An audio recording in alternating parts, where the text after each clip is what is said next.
So, yun po. No? We will be filing similar cases, but now against the people involved, both within DPWH and the contractors involved in the Oriental Mindoro projects that we saw for ourselves nung Wednesday, no, last Wednesday. So, yun ang unang announcement. Second announcement.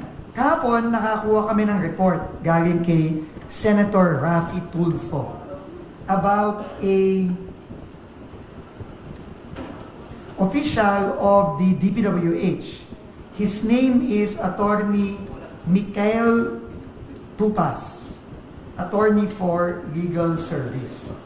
May report na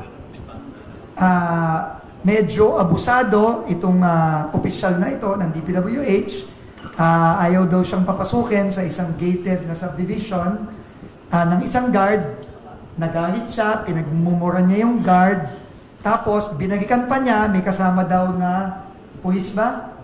Pinahuli pa yung guard na obviously ginagawa lang naman ng guard ang kanyang trabaho. So, I just want to let you know that effective today, I have relieved Attorney Tupas of his position.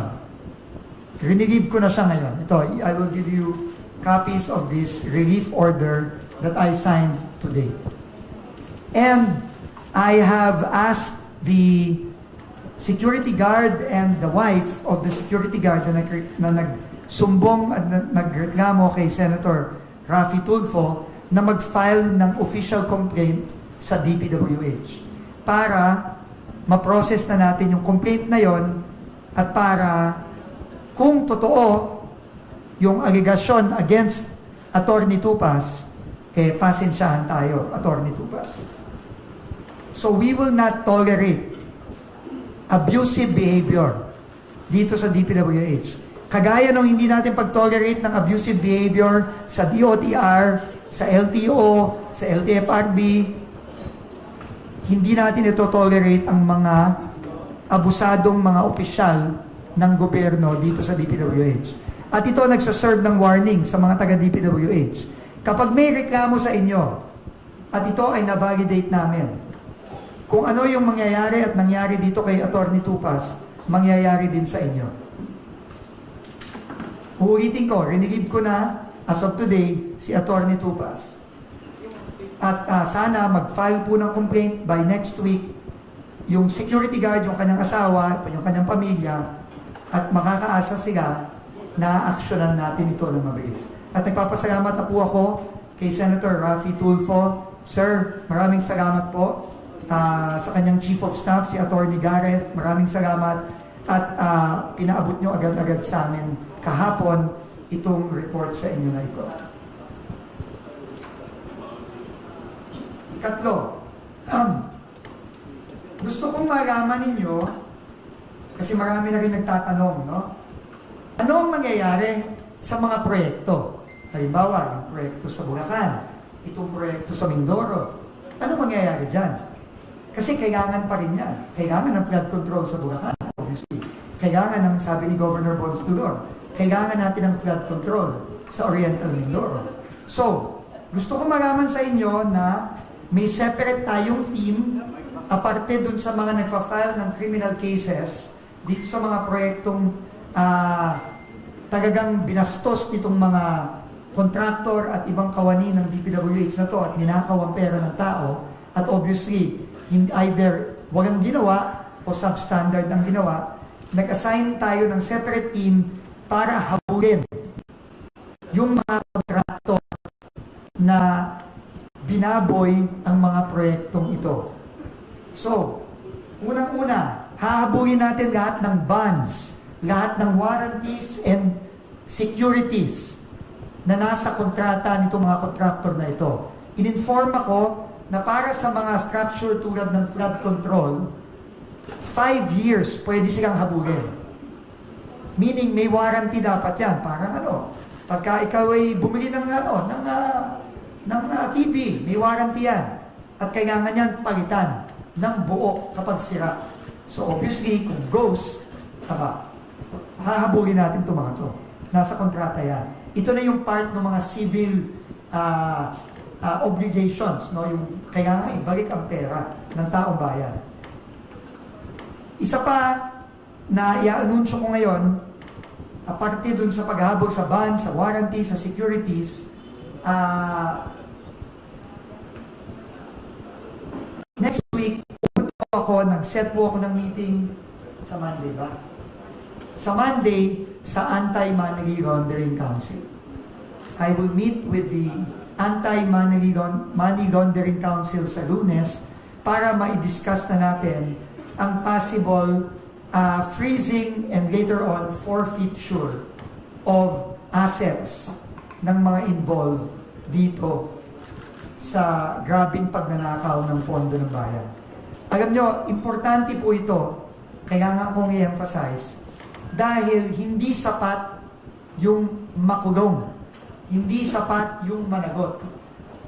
Kailangan ibalik ang pera ng tao. Kailangan ibalik ang pera ng tao dito. Yung bilyon ang pinag-uusapan natin dito ng mga proyekto. Kailangan ibalik yung pera niya. At yan din ang gagawin natin.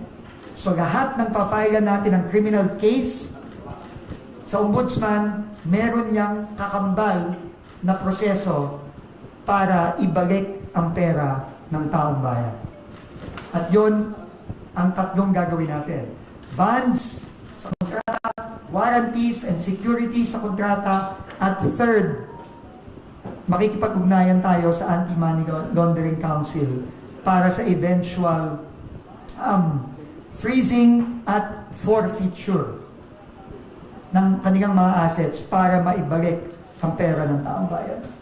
So yun po, no, ang aking tatlong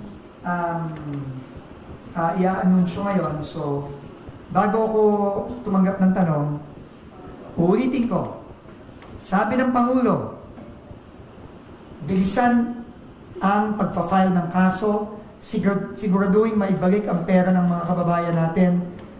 Kung saan tayo dadalhin ng ebidensya, doon tayo pupunta. Wala tayong sasantuhin dito. Kailangan managot at kailangan maibalik ang pera ng ating mga kababayan. Thank you very much. I can now take questions. Hi sir, Mads po from Net25. Sir, in the meantime, since sabi ng Pag-asa, maraming bagyo yung expected na dumating sa atin, ano po yung initial muna na gagawin ng DPWH since medyo matagal kung hahabulin pa natin sila? Opo. Well, kailangan tuloy-tuloy ang ating mga proyekto. Alam nyo, kaya ako medyo nahihirapan at na-overwhelm apart from the fact na technically nag-iisa pa lang ako dito. Wala pa yung ating mga bagong team na i-appoint din. Ang trabaho ng DPWH, hindi maghabol. Kaya lang, wala tayong choice. Wala tayong choice. Kailangan nating panagutin ang mga taong to. Pero, kailangan tandaan natin, ang trabaho ng DPWH gumawa ng mga proyekto para sa mga kababayan natin. Hindi pwedeng huminto yun. So, para sa flood control, meron akong pinapagawang plano for, at least for NCR at sa ibang mga lugar na talagang tinatamaan ng baha, na i-anunsyo namin siguro in the next week or so.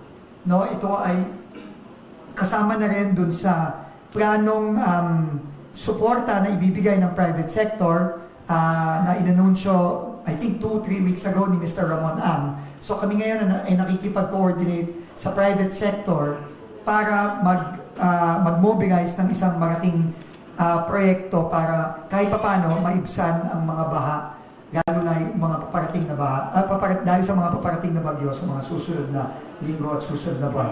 Hintay lang po tayo, ino-organize po nila yung sarili nila. Nagsimula lang po sila a few days ago, pero meron po tayong gagawin in the next week. Nasisimulan natin. Sir, good morning. Christian Manny ng CW. Sa confirm lang namin, tuluyan ng tinanggal sa trabaho yung ilang opisyal ng DPWH na kinasuhan nyo. And then, listed na rin yung ilang contractors? Today, pipirmahan ko today ang dismissal ni Bryce Hernandez at ni JP Mendoza. No? Alam niyo naman na pirmahan ko na yung dismissal ni Alcantara. Today, I was informed na ready na rin yung magiging order of dismissal ni Hernandez at ni Mendoza. So, hintayin nyo na lang yun. Pagka yun ay napirmahan ko na, yun ay papadala na namin para magaman ng publiko. Sir, may blacklist sa contractors na. Nag-blacklist na rin kami ng ilang contractor. Alam ko ang Wawaw at ang Sims. Ongoing na rin ang process of blacklisting ng mga kumpanya ng Diskaya. So again, pag lumabas din yan, i-announce din namin yan kapag napirmahan na natin. Sir, Sandra po from 27. Sir, ask ko lang kung kung for additional details na ipapagawa niyo sa inyo. Kasi diba, in the past news reports involved din yung SunWest, Diskaya, Opo. Tsaka may missing and ghost projects. Opo. Go ahead, sir. Ang ipa-file natin unang kaso, yung substandard na project na pinakita ni Governor Dulor.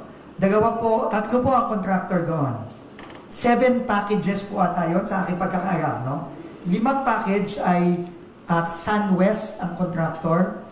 At isang package ay St. Timothy at isang package ay Elite. Yung St. Timothy at Elite, mga Diskaya connected companies po yun.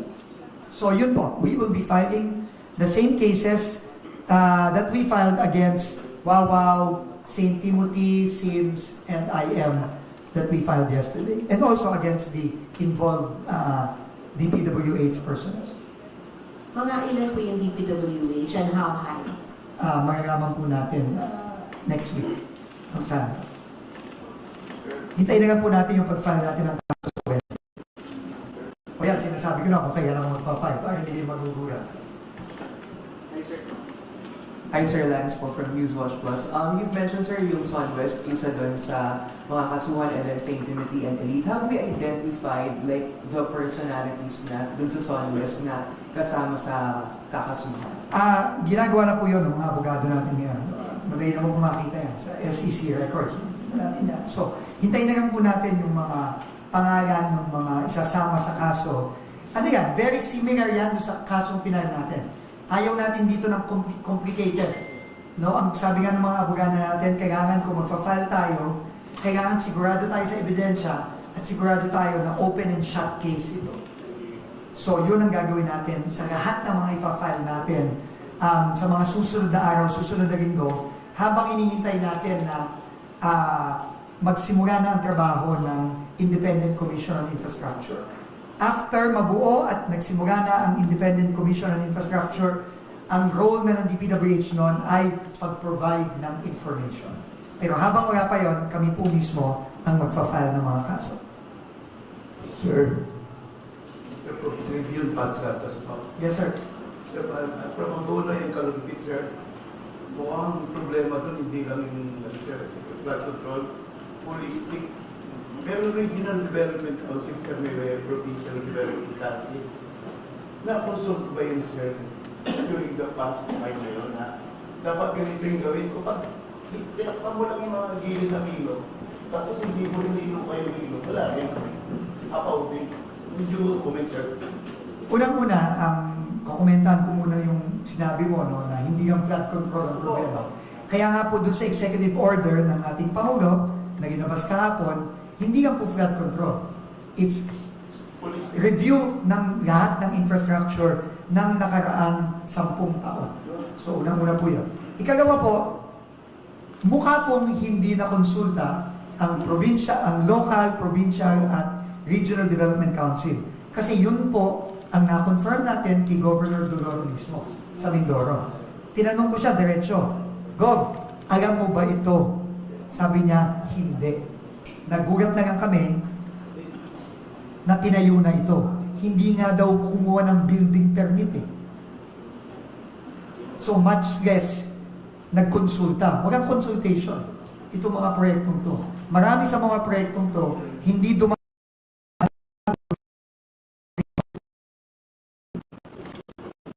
Kasi hanggang ngayon po talaga. Nagpunta po mismo ang Pangulo sa Bulacan. Nakita po natin ang hirap ng mga kababayan natin doon. Kaya grabe po talaga. Again, ulitin ko. No? Hindi lang ito simpleng pagnanakaw ng pera ng tao. Aparte doon, ang laki ng perwisyong dinudulot ng mga to. Narinig nyo yung sinabi ni Governor Dulor. Nakasama pa yung proyekto. Kasi giniba yung dating flood control, gumagana naman, nakakatulong naman. Tapos dahil doon, na-permission matuloy yung mga kababayan natin na nagtatanim ng pagay doon sa barangay sa Dauhan. So dapat pati yung mga taong yun, dapat i-compensate nitong mga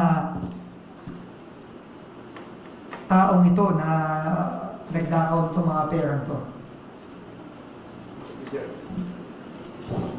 Hi, Sec. Sec, yung dun po sa Oriental Mindoro, yung sa SunWest po, I believe dun sa SEC GIS po kasi nandun naman po yung mga directors. Pero there are reports po kasi na the beneficial owner of SunWest is Representative Zaldico. Like, how do we try to also go after yung beneficial owners of these construction firms that were filing cases against? Inaaral ng mga abogado natin ngayon ang ifa-file nating kaso. Pero, ang sisiguraduhin ko sa inyo, kung saan tayo dadalhin ng ebidensya, kahit sino pa, sinabi nga ng Pangulo, kahit sino pa yan ay tutumbukin natin at yan ay kailangan managot. Kasama na rin kung merong mga beneficial owners. Yung kaso na final natin kahapon, ni-name si Sara Diskaya as beneficial owner. So, ginawa na natin yon sa St. Timothy kahapon. So, hintayin na lang natin ang ifa-file na kaso sa Merkules para malaman natin kung sino ang pananagutin natin. Pero, wherever the evidence leads us, we will go after them. Secretary, Patrick Cruz from Raptor. Regarding dun sa sinabi ni Bryce Hernandez sa House, yung mga flood control projects na allegedly binabaan, quote-unquote, ni Senator Jinggoy as well as Senator Villanueva sa Bulacan, na-check ba ng DPWH if these projects are ghost projects or substandard? Chine-check po natin lahat ngayon. No? You have to understand, no? Para lang maintindihan ng mga kababayan natin. No? Libo-libo po ang proyekto ng DPWH. Pero ang napansin ko po personally sa aking wala pang 2 linggong nandito, merong malaking problema sa quality control at sa pag-check ng mga proyekto. Paulit-ulit ko naririnig yung excuse. Masyado pong madami, wala po kaming tao, hindi po namin ma-check. Sinabi yan ni Alcantara, nung kinausap ng mga tao natin si Regional Director Pakanan ng Oriental Mindoro, yun din ang sinabi niya. Hindi daw niya ma-check. Kailangan pong magbago yan. Hindi po pwede yan. Paano ka magbabayad ng buo sa isang kontraktor kung hindi mo na-check yung gawa ng kontraktor na yon? Pag kayo nagpagawa ng bahay, babayaran nyo ba ng buo ang kontraktor ninyo? Kung may problema yung ginawa niyang bahay para sa inyo, kung may tulo, kung bitak-bitak yung simento, di ba hindi nyo babayaran? Papaayos nyo muna, hindi ba, bago nyo bayaran? Dapat ganun din. Hindi ganon ang nangyayari dito. Hindi ganon. Kita-kita naman natin. Sec, good morning. Good morning. Sir, I think it's common thread na nabanggit ni Mayor Isko, ni Mayor Joy, and then ni Governor Dolor na walang coordination sa local, yung DPWH. Now, kayo po sa DP ngayon, ano pong policies ang papatukan? Papagawin natin yung policy na yun. Maglalabas tayo ng department order in the next few days requiring acceptance of the local government units ng mga proyektong ginagawa sa jurisdiction nila. hindi na pwedeng maulit. Unang-una, illegal yung ginawa sa Mindoro Hindi ka pwede magpatayo ng kahit ano, kahit na government project pa yan, kung wala kang building permit. Bawal yun. Illegal yun. Doon pa lang pwede ka na makulong So, hindi pwede yun. Babaguhin natin yung policy na yun. In fact, ang presidente mismo ang nakahuli niyan sa Baguio. Tinanong niya si Mayor Benji Magalong, dagang pangulo natin, was a provincial governor. Sinabi niya, hindi, Mayor Benji, hindi nyo ba in-accept ito? Sabi ni Mayor Benji, hindi naman kailangan ng acceptance na hindi nga namin agad. So, inutos sa akin ng Pangulo na ibalik yun. So, yun ang gagawin natin. We will have a department order to that effect very soon.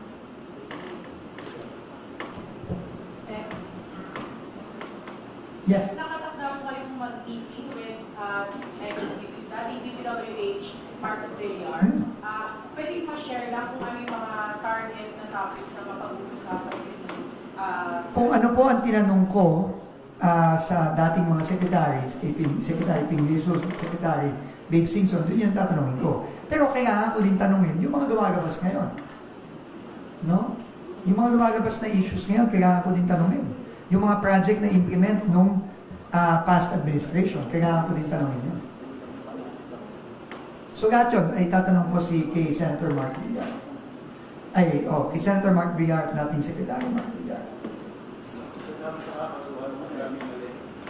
Hindi ko masasabi yan. Pero, again, uulitin ko.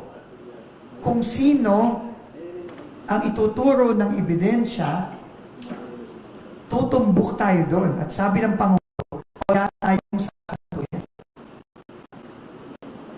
Walang kaibigan, walang kamag-anak, walang kaalyado. Kung saan pupunta ang ebidensya, doon tayo pupunta. Yun din ang mandato ng Independent Commission ng Infrastructure. Sundan ko lang yung point yun na po na yun, si Sandra. Yes. yung allegation naman na nabanggit ni Senator Lacson against former Secretary Bunuan, ano po yung actions mo?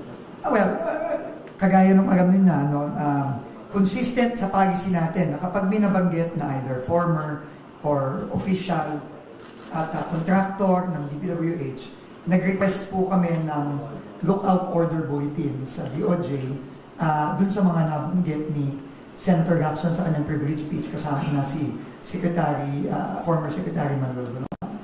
Pero again, ongoing ang investigasyon. So ongoing ang investigasyon, ongoing ang pagkakalat ng ebidensya. Hindi kami magfa-file na lang ng basta-bastang kaso dito. Kailangan may solid na ebidensya para siguradong managot yung mga dapat managot. Yung pinayo namin kahapon, kampante kami dyan. Sinabi sa akin ng mga lawyers, open and shut case ito. Madali itong ma-file ng ombudsman sa Sandigan at sa tingin namin, madali nating mapapanagot ang mga finaya natin ng kaso kahapon. Nagsisimula pa lang tayo. Unang kaso pa lang yun. Next week may panibago na naman. Sa susunod na linggo, meron ulit. At sa susunod na linggo, at tuloy-tuloy tayo hanggang sa magsimula na ang trabaho ng Independent Commission. At such time, tayo naman ay magpapasa na ng impormasyon at ebidensya sa kanila. Sir, tama po ba? Linggo-linggo ang pagpapay ng kaso natin? Patay natin yung bangay. Linggo-linggo po. Yes. Patay ka. Sorry, sir. Tama po ba, sir? Linggo-linggo ang magiging filing ng kaso ng DPWH? Hanggang sa hindi magsimula ang trabaho ng Independent Commission on Infrastructure, linggo-linggo tayo magkikita sa Ombudsman. Thank you, sir. Sec. Patricia Lopez po of IBC 13. Nakausap na po ba natin si former Secretary Bunuan tungkol sa mga allegations ni Bunuan? Hindi ba? Are we planning to meet with him? Like I said, ongoing po ang ating mga investigasyon dito. So wag po nating ipi-preempt yan. Hintayin na lang nating mag-gather tayo ng ebidensya at either mag-file ng kaso o mag-rekomenda o mag-submit ng dokumento sa Independent Commission on Infrastructure. Secretary, Sir, wala po bang ano yun, prescriptive period, yung pwede natin kasuhan or investigahan sa mga project? Alam ko sa corruption, wala. Sa violations of the Anti-Graft and Corrupt Practices Act, parang wala. Attorney, wala. Wala.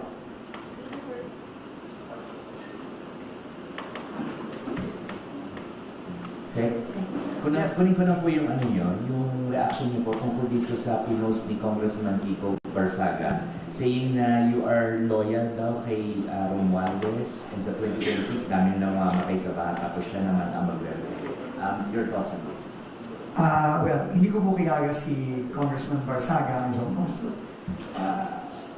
even entertain what he said. But I think, ito lang ang sasabihin ko. Our actions will define what he just said. Hindi ako pupunta dito sa i-deny ko, whatever. Hindi na lang. Hintayin nyo na lang siguro yung mga aksyon na gagawin natin sa mga susunod na araw, susunod na linggo. And I think the people will judge us by our actions. Not by what we say, but by what we do. Doon tayo i-judge ng taong bayan. At uulitin ko, sinabi ng Pangulo, walang kamag-anak, walang kaibigan, walang kalyado. Lahat ng kailangan managot, dapat managot.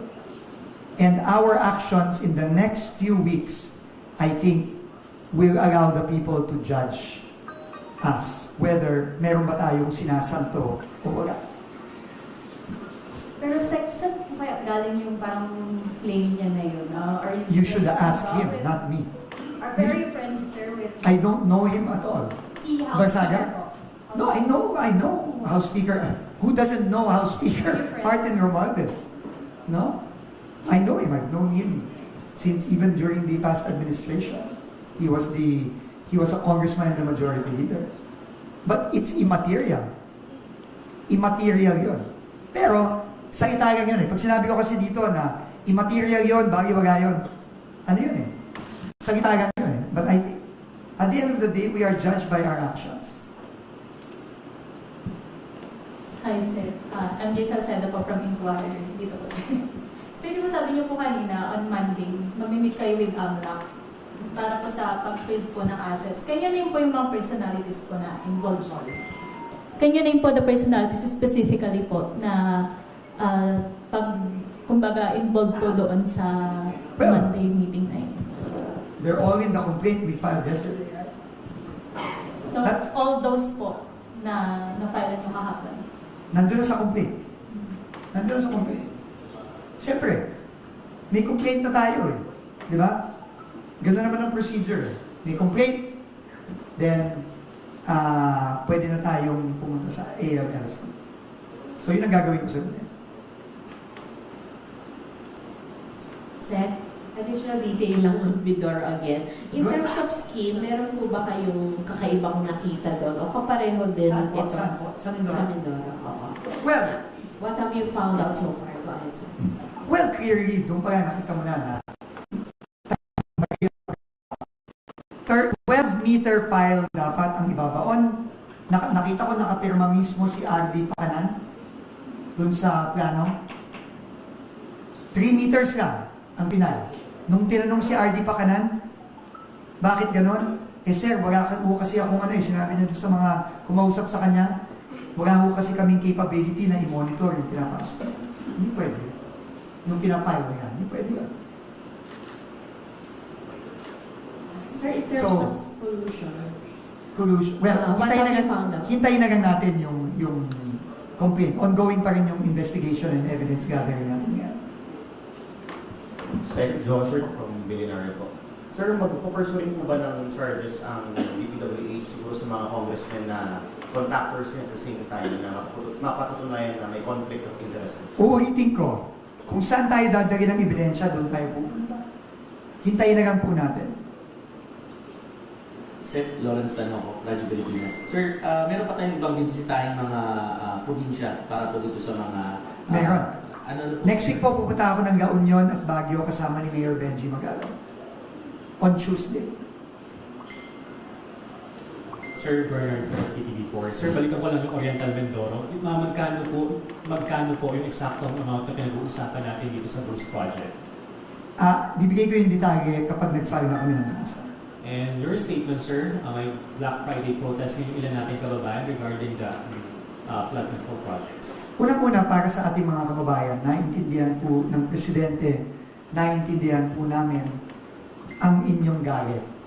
Lahat po tayo galit dito. Pera po natin lahat ito. Pero, umasa po kayo na upon the directive of the President himself, tandaan natin, ang Presidente mismo ang nagsimula nito nung nagalit siya sa SONA. Ang Presidente po mismo ang bumaba sa ating mga komunidad at in-inspect mismo para makita niya sa sarili niyang mata yung mga pinagagagawa dito sa mga proyektong ito. At ang Presidente din mismo ang nagbuo nitong ating Independent Commission on Infrastructure. Sisiguraduhin po ng Pangulo at natin na ang mga kailangang managot ay dapat managot. At nagsimula na po tayo kahapon sa kauna-unahang kaso at tuloy-tuloy po ito sa mga susunod na linggo, susunod na buwan. Kaya po, umasa po kayo na mananagot po ito. Karapatan po ng lahat na magprotesta, pero wag po tayong mag-resort sa karahasan. Let us not resort to violence. Dahil po, umaandar po ang proseso at makakaasa po kayo na mananagot po ang mga dapat managot. Sir, balikan ko lang yung mga nasa-secure yung documents. Gaano po ito kahalaga sa investigation ng DPWH and that independent commission? Very critical. Now, this will be very critical in the coming days, weeks, and months na mag-iimbestiga ang independent commission. So yun po ay sinisecure na natin, na-secure na natin yung dito sa central office. Ngayon, kailangan natin i-secure ang mga dokumento sa lahat ng mga opisina ng DPWH nationwide. Sige. Guys, sorry, if there's one last question, I need to go to another meeting. So, Sir, ano ba yung risk? Ano ba yung risk, sir? Why do we need to secure all these documents from Mason Nationwide? Well, risk of tampering, risk of documents getting lost. Di ba, in the past, mayroong mga bigla na lang na nasusunog na mga opisina. So we have to protect from that. So we have to make sure that the documents are intact and we have to secure them. Yun na rin po ang ginagawa ng iba nating mga kasama. Thank you very much, everyone. See you next week. Thank you. See you.